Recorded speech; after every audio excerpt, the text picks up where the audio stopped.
Hello, my dear student. Welcome back once again on my platform. So, in today's session, we are going to discuss about the stress strain diagram. Okay. So, in 11th class physics, you have one chapter, mechanical properties of the solid. So, this topic is the part of this particular chapter. Without any delay, let's start this session and get the crystal clear idea about the topic.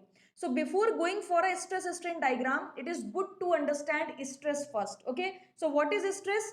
Let us consider I have this specimen. Okay, what I am considering, I have a specimen of circular cross section. So this is the cross section of the specimen. This is the cross section of the specimen. So let us consider the diameter of this specimen is d. Okay, you can easily calculate the area just because of the diameter. Now I am going to apply external force equal and opposite direction. Okay, or we can say that I am going to apply the force in the longitudinal direction. What is the meaning of longitudinal direction? Whenever you are applying the force which is perpendicular to the cross section, so it's a force in the longitudinal direction. Okay, now try to understand. Materials are made of molecules. Okay, there are number of molecules inside the material, and each and every molecule are connected just because of the intermolecular forces. Especially in the case of the solid, each and every molecule are connected with each other just because of the intermolecular forces, and molecules are maintaining set gap also. When you observe two molecules in the solid, two molecules maintaining a set gaps. Okay, and just because of this external force, what you are doing, you are disturbing the molecules. So what will happen? Let us consider, this is my alpha molecule and this is my beta molecule, and they both are connected just because of the intermolecular forces, and they both are going to maintain set gap also. Let us consider this gap is x. Now, when you apply the P force, what you are trying to do, you are trying to shift this alpha towards left hand side. You are trying to shift this beta towards right hand side. It simply means you are disturbing the set gap between alpha and beta. Okay, so if you are going to disturb alpha and beta, then no doubt alpha and beta are going to resist this force, but how you will observe that particular force? It's an internal resistance force now. So all the internal resistance force you will be able to observe when you cut the material. Okay, so what you have to do, just try to cut this material like this. When you cut this material, then you will observe, then you are going to observe, this is the left part of the specimen, and on this cross section you are applying P force.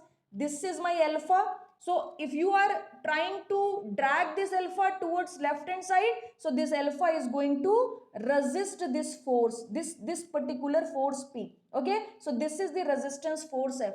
Similarly, beta also don't want to go anywhere. Beta also want to maintain a set distance with the alpha. So if you are trying to disturb this beta, with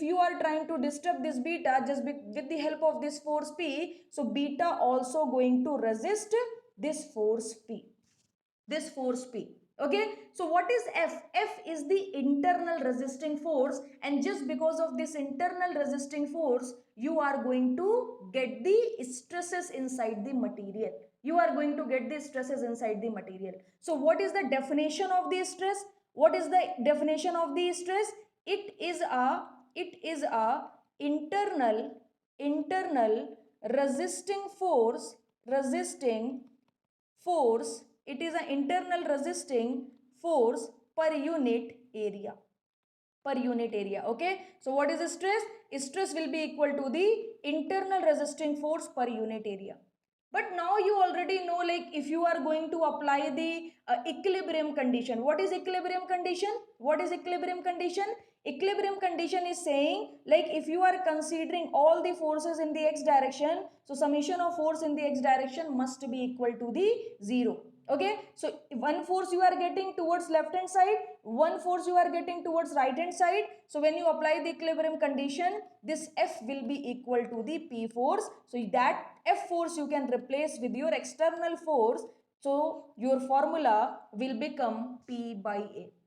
Okay, so this is all about stresses. Now let's talk about strain also. Let's talk about strain also. Try to understand, when you are going to apply this force P, then definitely you will get some deformation. If you have any rod, try to stretch it, try to apply some longitudinal direction force. So when you do this, then definitely the length of the specimen is going to change. Okay, so let us consider this is my specimen and you are applying P force in the longitudinal direction, the load which is perpendicular to the cross sectional area. So what I am considering, I am considering initial length of the specimen is L. But when you apply the P force, this L will increase, this L will increase. Okay, so what you will get? You will get little bit increment in the specimen length, little bit increment in the specimen length. Okay, so that I am considering L dash, just because of this force P, you are getting increment in the L dash. So what is strain? First of all, strain is represented by the epsilon. Okay, and what is the formula? It is the ratio of change in length divided by the original length. What is change in length? Final minus initial. Okay, or change, always you have to consider final minus initial. So final length is L dash, initial length is L, divided by the L. So my dear student, this L dash minus L divided by L is the formula of strain. Now I have one question also. Sometime there is one question, just because of strain, stress is occurring in the specimen, or just because of the stresses, strain is occurring in the specimen. So always remember, my dear student, when like first strain will came into the picture and then stresses will came into the picture. So always remember, just because of the strain, stresses coming into the specimen. Okay, so this is the correct statement. Now let's talk about Hooke's law also. I am giving you all these basic information so that you can easily understand the stress strain diagram. Okay, what is Hooke's law? So there is one scientist named Robert Hooke. So Robert Hooke considered a lots of material like mild steel, aluminum, copper. There are number of materials which are existing on the earth now. So what Robert Hooks did, Robert Hooks considered a lots of material and he performed stress strain stress strain test. So what he did, he considered lots of material and he performed lots like stress strain test on each and every material. So he observed one, basically one very important thing which I am going to explain you. He observed every material, every material up to proportionality limit showing a linear relation. Suppose that you considered mild steel. Okay, so up to proportionality limit, when you draw the diagram of the mild steel, you will get this straight line like this. You will get this straight line like this. Suppose that now you are considering the cast iron. Okay, so when you consider the cast iron, you will get straight line stress strain relation up to proportionality limit. Suppose that now you are considering copper, so when you consider the copper, then again you will get straight line up to proportionality limit. There is only one difference, that he observed each and every material slope is different. What is slope? What is slope? From the horizontal line, if you will measure the angle, you will get slope. Okay, so one material giving you, see, theta 1 slope, second material giving you theta 2 slope, third material giving you theta 3 slope. So each and every material up to proportionality limit giving you the linear relation, but slope is different. For every material, slope is different. So he said up to proportionality limit, stress is directly proportional to the strain. Stress is directly proportional to the strain because there is a linear relation. You have to remove this proportionality sign. So he removed this proportionality sign and he introduced one constant, that is the slope of stress strain diagram. What is this? Slope of stress strain diagram. Now try to understand. You already know the linear relation. Y is equal to the mx. What you are saying? You are saying y is directly proportional to the x. When you are removing this proportionality sign, you are introducing this slope. So in the case of stress strain diagram, he introduced one constant, that is your slope of stress strain diagram. After that, he named this slope known as Young modulus of elasticity. Okay, Young modulus of elasticity. Young modulus of elasticity. Okay, so this is known as the Young modulus of elasticity. And then try to understand, for every material you are getting different E na. E means theta, E means slope. So for each and every material you are getting different theta. It simply means you are getting different E. So that's why we already say this thing like this is the material property. This is the material property. Okay, why this is material property? Why this is material property? Because for every material you are getting different slope. Okay, so this is the relation between the stress and strain given by the Robert Hooke's. If you know about the stress strain Hooke's law, means stress strain relation, so you are eligible to understand the stress strain diagram. Okay, what is a stress strain diagram? We have one machine named universal testing machine. Okay, so what is universal testing machine? Universal testing machine is looking like this. We have two jaws. Basically, stress strain diagram, how you will get a stress strain diagram? After doing the testing on the specimen. Okay, stress strain diagram is nothing but you are considering one specimen, you are applying the force, you are applying the load, and you are calculating the stress and strain corresponding to that particular load, and you are getting one curve. So that curve is known as the stress strain diagram. Okay, so it's experimental data basically. So that experiment I am explaining you. If you are going to perform the stress strain test, you have to use the universal testing machine. So this is my UTM machine. This is my UTM machine. What is the meaning of UTM? Universal testing machine. And in universal testing machine, you have two jaws. Okay, what is this? This is the jaws. This is the jaws. What is the work of the jaws? They are going to hold your specimen. What they are going to do? They are going to hold your specimen. So what you are doing to perform the stress strain test on the specimen, you are considering one specimen. The name and shape is like generally what we are saying, this is the dog bone specimen. Okay, dog bone specimen. We are using dog bone shape, or like you can say that dumbbell shape. If you observe the dog bone, it is looking like this. That's why we are saying it's a dog bone specimen. Okay, so we are taking one dog bone shape specimen, and this is the gauge length. Like our full attention is based like is going to observe this gauge length. Our full focus, full concentration is going to observe this gauge length. Then why we are taking like ends diameter greater as comparison to the this particular part diameter? We are taking this diameter little greater just because to get the good grip. Because what we are going to do, we are going to put our dog bone shape specimen here. Okay, so what you will do, you will put your dog bone shape specimen here.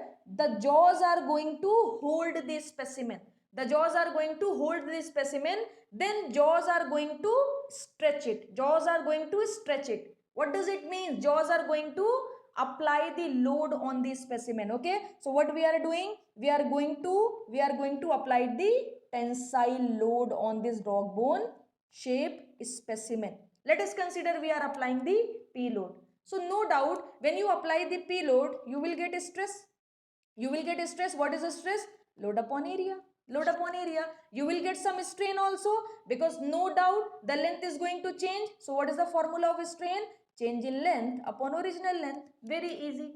Okay, so gradually you are going to increase the value of P, and correspondingly you are going to record the value of sigma and epsilon. When you put the value of sigma and epsilon, you will get these type of stress strain diagram. Okay, just because of this test you are getting this diagram. You are applying the load P and your P is continuously gradually increasing, like like suddenly you are not going to apply the 100 kilonewton load. You will start from zero and gradually you are going to increase it. So definitely stresses will increase and corresponding strain will also increase. So that you are going to record it and you are going to draw the graphical representation. So this is the graphical representation known as stress strain diagram, and here we are taking material name mild steel. Okay, so mild steel is a ductile material. Mild steel is a ductile material. So this is the stress strain diagram for the ductile material. Okay, as Robert Hooke said, up to proportionality point you are going to get the proportional, like up to proportional limit you are going to get the linear relation. So try to observe this stress strain diagram from 0 to A. From 0 to A, Hooke's law is valid. Hooke's law is valid. Try to understand. Okay, and what is this A point? This A point is the proportionality limit. This A point is the proportionality limit. What does it mean? You are applying the load, you are getting a strain, and correspondingly you are getting stresses also. Okay, so up to proportionality limit, up to point A, try to understand. I am going to mention this thing also. A point is the proportionality limit point. Proportionality limit point. Okay, so A point is your proportionality limit point. Up to this point Hooke's law is valid. So you can mention here, up to this point, your Hooke's law is valid. Okay, Hooke's law is valid. Now try to understand. When you apply some more load basically on the specimen, then what you will get? You will get some more strain and corresponding you are going to get this some more stresses also. Okay, so point B is representing to you the elastic limit. What is the meaning of elastic limit? The meaning of elastic limit is that up to this point, if you are going to up to this point if you are going to apply the load, your specimen will be able to regain its original shape and size. What is happening? You are applying the load, there is a strain into the picture now. Your material, your specimen dimensions are changing, your specimen length especially changing. Okay, so up to this point if you are going to remove the load, then your specimen get back its initial position and you will get same dimension like as you are getting initially. Okay, so this point is the elastic point. Now like it is very much clear in our mind, ma'am, up to point B, if we are going to apply the load and when we remove the load, material will get back its initial position. So this is known as the elastic point. Okay, this is known as the elastic point. And always remember, after point A you will not get the linear relation. Only at up to point A you will get the linear relation, because up to proportionality limit Hooke's law is valid. After that Hooke's law is not valid. Okay, what is point C? Point C is known as the upper yield point. I will explain each and every point, no worry about it. Okay, point C is known as the upper yield point. Ma'am, what is upper yield point? Try to understand. My dear student, you will not stop here. Continuously, gradually, you are applying the load. So no doubt again you will get some more strain and corresponding stresses. Okay, so point C is representing that like when you reach at point C, your material, your specimen is not going to regain its original shape and size after removal of the load, is not going to regain completely. I'm not talking about completely means some of the like recovery you will see. Like suppose that initially your specimen length is 50. Okay, now after you cross the point B, it suppose that it is 70 centimeter. Let us consider it is 70 centimeter. So there is a 20 centimeter increment now. So it might be possible you are going to regain only 10 centimeter. but complete initial position recovery is not possible after point B. Up to point B, it is possible. Suppose that your specimen length is 60 centimeter, you applied some load, it will become 70 centimeter, but you are under point B up to point B. When you remove the load, again it is going back to 60 centimeter. Trying to understand what I am trying to explain you. Okay, but when you reach point C, from point B to point C, plastic region will start now. Plastic region will start. You will get permanent deformation. Up to point B, you will get temporary deformation. When you remove the load, your material is going to get back its initial condition. Your material is going to recover their dimension.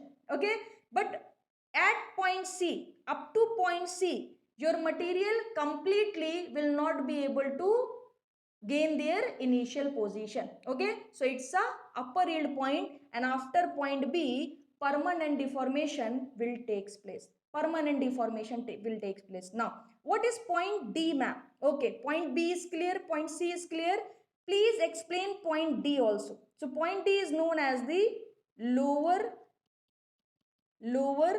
yield point. Okay, what is lower yield point and why?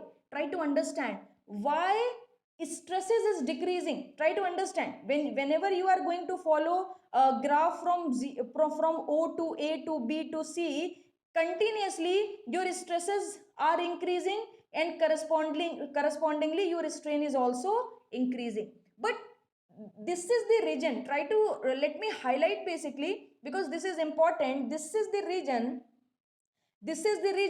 where where you are getting, try to understand, at point C you are getting more stresses, at point D you are getting less stresses. What does it means? It means at less stresses you are getting the strain. How is it possible, ma'am? How is it possible? So try to understand this thing.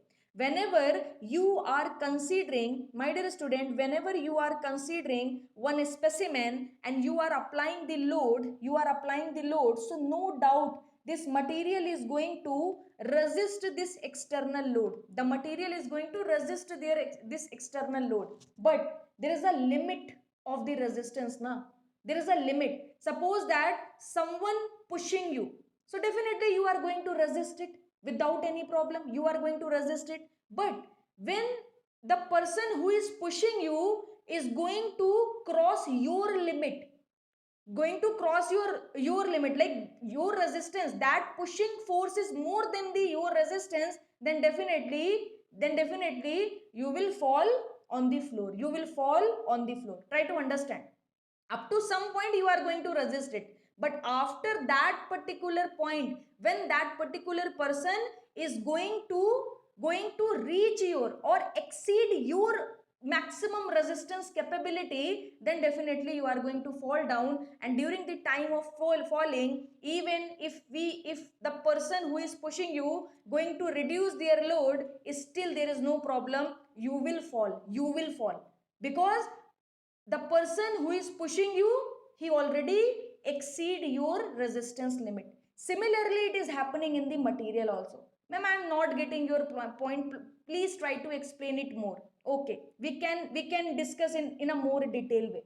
Okay, so what I am going to do, I am going to consider one specimen again.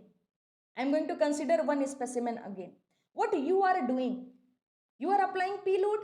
You are applying P load, and there is a alpha and there is a beta. There is a alpha, there is a beta. You are disturbing alpha and beta. You are trying to drag this alpha towards left hand side. You are trying to drag this beta towards right hand side. Okay, so no doubt when you cut this material, then definitely you are going to observe, ma'am, this alpha and beta, are going to resist this force. So initially what you will get, the resistance of the alpha, the resistance force which is generated by the alpha is equal to your applied force. But after some time, what will happen? Every time you are going to increase the load, gradually. So what is happening? At one point of time, this F will be less than P. Your effort, your external load will be more than the resistance force. So at that point of time, alpha will fail to resist your external load, and this bond will break. Okay, this bond will break. And once the bond will break, now there is no problem. You can separate this alpha and beta very easily. You can separate this alpha and beta very easily at very low load also, up to the point when the bond is not breaking. You have to apply the external load which is equal to the resistance force.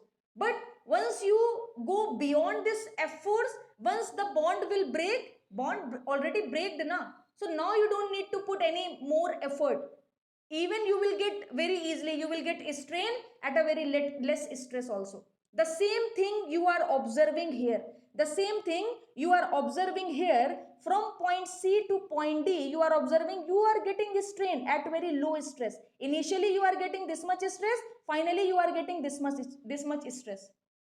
So this is all about the yielding. This process is known as the yielding. Yielding will takes place from point C to point D, okay, and you will get more strain because bonds are already breaked. Now, okay ma'am, very good. I am clear about the point A, point B, point C and point D. What about point E? Ma'am, now why stresses are increasing drastically? At this point you are getting only this much amount of stresses. At point E, again stress is increased. At very high stress you will get this much amount of strain on the x-axis. What is happening here? How is it possible? Once bond break, now it is very easy for us not to permanently deform the material and to break it. Then suddenly what will happen, like we are getting at very high stresses, we are getting this much amount of strain. So try to understand this point is E, and this E point is known as the ultimate point. This point is known as the ultimate point. What is happening internally? Try to understand this thing. Definitely you break the bond which is maintained between alpha and beta. Okay, but it's not about alpha and beta only. You have millions of molecule inside the material. Okay, millions of molecule. And generally what we are considering our material is very ideal, homogeneous and isotropic material we are considering, and we are considering our molecules are distributed evenly. Molecules are distributed evenly. But in actual practice, it is not like that. Actually, our materials are very imperfect, and you will get accumulation of the material at a particular locations. What is accumulation of the material? Like this, our molecules are not distributed. At some location, you will get more molecule concentration. At other location, you will get less molecule concentration. What I am saying? Suppose that here you are getting more molecule, here you are getting less molecule. Here you are getting more molecule, here you are getting less molecule. And what we are considering? We are considering the molecules are distributed evenly. So this test is the practical test na, that you will observe in the stress strain diagram. The same thing you are observing. Alpha beta bond is breaking, no doubt. At point D, alpha beta bond is breaking. But just because of the new bond formation, when alpha will move at this in this directions, here we are considering alpha na. Try to understand here we are considering alpha na. When alpha will move toward left hand side after breaking the bond with beta, this alpha is going to create some more bond with the other molecules. This particular alpha is going to create some more bonds with the other molecule. And just because of this new bond formation, again the material will get that much amount of strength. Okay, that much amount of strength to resist your external load. So what you have to do? You have to apply your P load more. You have to put more effort to deform the body. Just because of the random like distribution of the molecules, some of the molecule during the time of flow of deformation, some of the molecules are going to create some more bond with the another molecules, and definitely you have to put some more effort to deform the body. That's why from point D to point E, your stress is increasing. Your stress is increasing, and this process is known as the strain hardening. Okay, what is this process? This process is known as the strain hardening. Okay, strain hardening will takes place from point D to point E. Now, point E completed, F is the fracture point. Very easy. What is F? F is the fracture point. Okay, so what is fracture point? What is fracture point? At point E or up to point E, when you are applying the gradual load, your diameter is also decreasing. Your diameter is also decreasing and your length is increasing. Your length is increasing and your diameter is decreasing. Okay, so my dear student, at point E, you will see your material diameter will become very lean. Okay, your material diameter will become very lean, like continuously you are deforming it now. Suppose that this is your wire and this is your specimen of circular cross section. You are deforming it, continuously deforming it, so definitely its diameter will decrease, slowly decrease, and at point E it will become very lean, so stress is again decreasing, and at this point you will get the fracture. Okay, and generally in a ductile material, what you are getting? You are getting cup and cone arrangement. Okay, cup and cone arrangement. Your material is failing like this. Your material is failing like this in a ductile material. Okay, so this is all about the stress strain diagram. As we already know, we have two type of material. First one is the ductile material, second one is the brittle material. So the difference between the ductile and brittle material is that ductile material will give you more deformation as comparison to the brittle material. Okay, so the ductile material giving you more deformation, that's why you are getting the plastic deformation, yielding also, then you are getting strain hardening also. But when you draw the stress strain diagram of brittle material, then you will get stress strain diagram like this. Okay, you will apply the force, you will get proportionality limit, you will get elastic limit, and directly you will get the breaking stresses. Directly you will get the breaking stress, because in the brittle material there is no permanent deformation. Let's consider the example of chalk. Through with the help of chalk you are writing on the blackboard now. So when you apply the load on the chalk, then what will happen? The chalk will break without any permanent deformation. Okay, so in the brittle material, they are not giving you that much amount of percentage of elongation.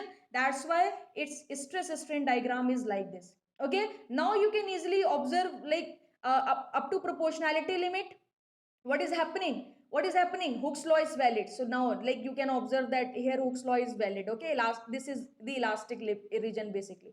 Up to point B, you are getting elastic limit. Okay, so like when you are going to apply the load up to point B, and when you remove the load, your material will get back its initial position without any problem. Then after point B, completely you are getting the plastic region. What does it mean? When you remove the load, what will happen? The material is not, or the specimen is not going to regain completely. The specimen is not going to regain their dimensions completely. Okay, so that's all about the stress strain diagram. Hope you will get proper idea. Still, if you have any query, any question, any doubt, please ask in the comment section. And thank you very much for watching this video. If you like the video, so definitely please like the video, subscribe the channel, and share with your friends also. Thanks a lot.